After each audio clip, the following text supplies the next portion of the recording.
से बोलो शेरा वाली मैया की। Music director Dharmendra music by Riya studio Khagaria. मैया रानी के लाल चुनरी चढ़ा गे सखी चुनरी चढ़ा। मैया रानी के लाल चुनरी चढ़ा गे सखी चुनरी चढ़ा।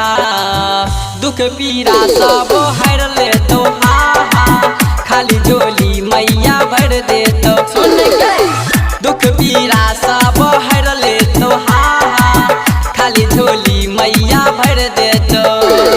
मैया रानी के लाल चुनरी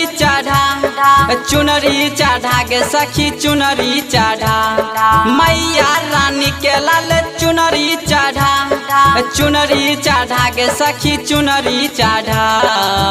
दुख पीड़ा सब हर ले तो खाली झोली मैया भर दे तो। सुन के दुख पीड़ा सब हर ले तो खाली झोली मैया भर दे तो।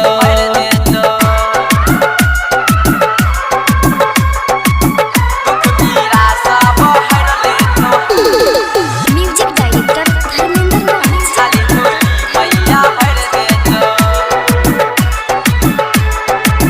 देवी मैया के द्वारा पर साखी भीड़ लगई छई भारी।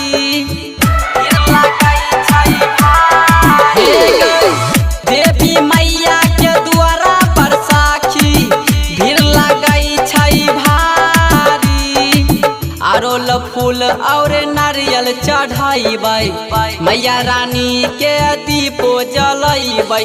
शेरा वाली के मंदिर सजा सखी मंदिर सजा। दुख पीड़ा सब हर ले तो खाली झोली मैया भर दे तो। सुन के दुख पीड़ा सब हर ले तो खाली झोली मैया भर दे तो। Music by Riya studio Khagaria. Music director Dharmendra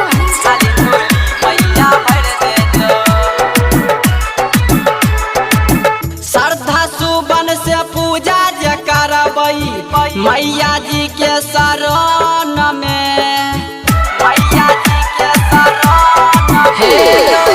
श्रद्धा सुबन से पूजा जे करबै मैया जी के शरण में। नयन शीला के बतिया ले मानी मिथुन प्रेमी के बुझे परेशानी। मैया रानी के जयकारा लगा